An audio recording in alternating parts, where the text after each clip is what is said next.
At 2:17 in the morning, an email arrives. It isn't long. It isn't frantic. It isn't defensive. It's calm. I want you to realize that the dog that hasn't barked is T. V spent hours at my house with him. He has never once been mentioned. Police chief, etc. I'm 75% there. No emotion, no explanation. Just a status update, a progress report. If you know the Sherlock Holmes reference, you know what this means. The real clue wasn't the dog that barked. It was the one that didn't. Silence was the evidence.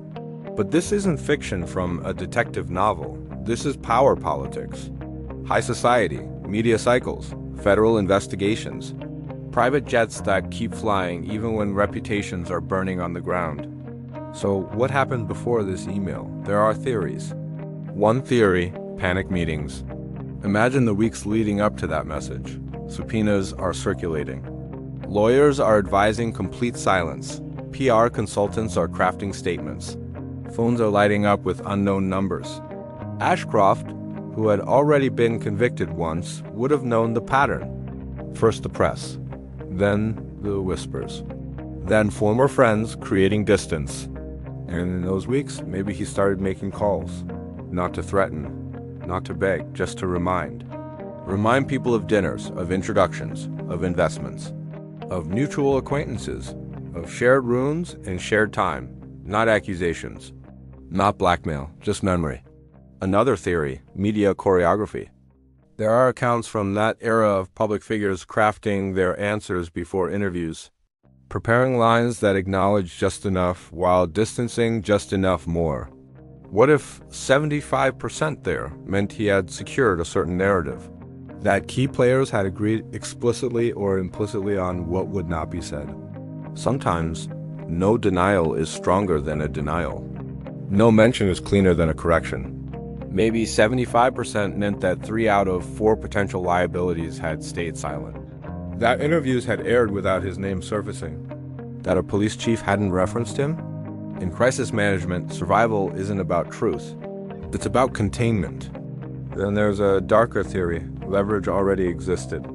Maybe the silence wasn't loyalty. Maybe it was mutually assured destruction. If one person barked, others might follow. If one thread unraveled, multiple reputations could fray. Silence, in that case, isn't protection for the accused. It's protection for everyone. And what about after the email? That's where it becomes even more unsettling. Because silence doesn't stay static. It matures.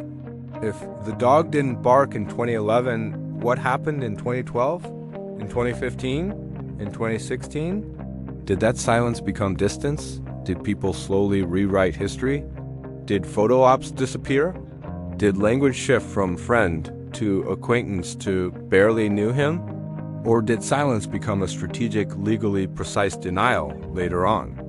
There's a theory that 75% there meant he believed he had built a shield. That as long as key names never publicly acknowledged their proximity, he could frame the story as an exaggeration, a scandal contained to a narrow circle. Another theory is more psychological. What if 75% wasn't about others at all? What if it was about control? 75% convinced that the system would behave predictably, that influence still mattered, that investigations could be delayed, redirected, negotiated.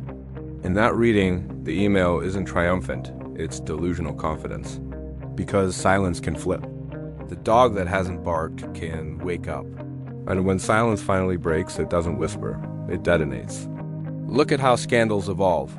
For years, there's quiet, rumors, settlements, carefully worded statements. Then suddenly, an arrest. Suddenly, documents. Suddenly, archived emails resurface. And people start asking, who knew? Who said nothing? Who benefited from the quiet? That's when silence stops looking neutral. It starts looking intentional. It starts looking coordinated. And that's the real tension inside that email, not the literary reference. Not even the name redacted with a dash. It's the confidence. I'm 75% there. As if outcomes can be engineered. As if human memory can be managed. As if silence is a controllable asset. Maybe the dog didn't bark because it didn't want to. Maybe it didn't bark because it couldn't. Or maybe it didn't bark because everyone in the room understood that if it did, the noise wouldn't stop with just one name. That's the unsettling part about power networks. They don't rely on chaos. They rely on quiet. And sometimes the most revealing evidence isn't what's shouted into microphones. It's what never gets mentioned at all. The dog that hasn't barked isn't just a metaphor. It's a warning. Because when silence is counted in percentages, someone, somewhere, is treating it like a strategy. And strategies eventually reach 100%. Thanks for watching.